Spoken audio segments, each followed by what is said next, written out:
चंद्रकांत नेवगिरे.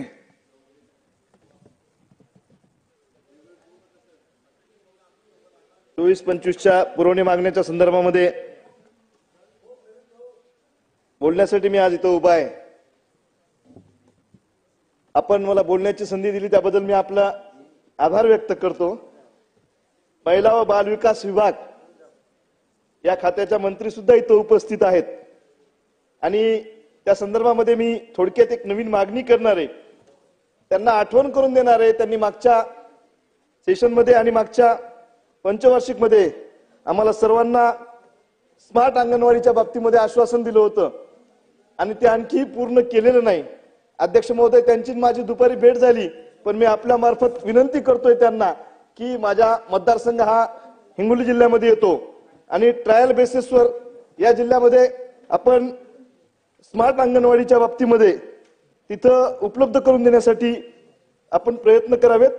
नवीन अंगणवाड्या बांधकामासाठी सुद्धा माझ्या वसमत विधानसभा मतदारसंघामध्ये वसमत आणि औंढा ही दोन तालुके येतात. त्यासाठी सुद्धा त्या जिल्ह्यामध्ये त्या तालुक्यामध्ये नवीन अंगणवाडी बांधकामाची कामं असतील. वसमत शहर हे माझं 1 लाख लोकसंख्या असलेलं शहर आहे आणि त्या शहरामध्ये लोकसंख्येच्या माध्यमातून फक्त 15 अंगणवाड्या आहेत. मी मागच्या पंचवार्षिक मध्ये सुद्धा त्यासाठी प्रयत्न केलेला आहे. निश्चित या पंचवार्षिक मध्ये या नवीन जवळपास 35 अंगणवाड्या ह्या वसमत शहरामध्ये उपलब्ध करून देण्यासाठी निश्चित आपण प्रयत्न आपल्या मार्फत मी सरकारला विनंती करतोय. सार्वजनिक आरोग्य विभाग पान क्रमांक 9192 बाब क्रमांक 114 15 16 17 या माध्यमातून मी आपल्या सगळ्यांना विनंती करतोय की प्राथमिक आरोग्य केंद्र ज्याच्या माध्यमातून शेतकरी असतील, शेतमजूर असतील आणि ग्रामीण भागातील लोकांच्या आरोग्याचं एक केंद्र म्हणून त्याला ओळखलं जातं. मोठे लोक मोठमोठ्या मेट्रो सिटीमध्ये असतील, वेगवेगळ्या मोठ्या शहरामध्ये जाऊन इलाज करू शकतात, पण जे लोक शेतीवर अवलंबून आहेत, शेतमजूर आहेत आणि त्या विभागात राहणाऱ्या लोकांसाठी प्राथमिक आरोग्य केंद्र हे अत्यंत महत्वाचे असतात. माझ्या इथे प्राथमिक आरोग्य केंद्र जिल्ह्यामध्ये भरपूर झालेले आहेत, पण तिथं झालेले आहेत पण त्याला पदमान्यता नाही. तिथं डॉक्टर्स उपलब्ध नाहीत, तिथं नर्सेस उपलब्ध नाहीत आणि तिथं या सगळ्या सुविधा उपलब्ध नसल्यामुळं जे काही छोटे मोठे ऑपरेशन्स असतील, हिस्टेटॉमीचे ऑपरेटर असतील, वेगवेगळ्या डिलिव्हरीचे प्रश्न असतील, तिथे खेड्यातच मिटायचं तर त्यांना शहरामध्ये आणावं लागते आणि जर शहरामध्ये आणलं तर तिथं जास्त प्रमाणात फीस त्या माध्यमातून उपलब्ध होऊ शकते. मी माझं जे स्वतःचं गाव आहे बाबुळगाव, इथं सुद्धा प्राथमिक आरोग्य केंद्र मंजूर झाले, 85-90% बांधकाम झाले, पण पदमान्यतेच्या बाबतीमध्ये अजूनही प्रस्ताव हा इथं आलेला आहे, त्यालाही मान्यता देण्यात यावी.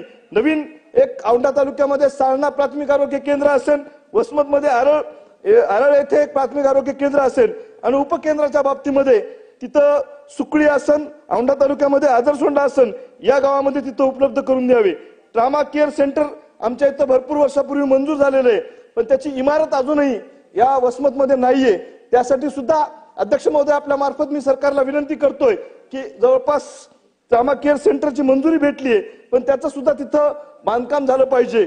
डायलिसिस सेंटरच्या बाबतीमध्ये 2 वर्षापूर्वीपासून मंजुरी भेटलेली आहे, पण गव्हर्नमेंटच्या वेगवेगळ्या स्कीमच्या माध्यमातून या डायलिसिस सेंटरला मंजुरी भेटलीये, पण अजूनही ते तिथं सुरू झालेलं नाही.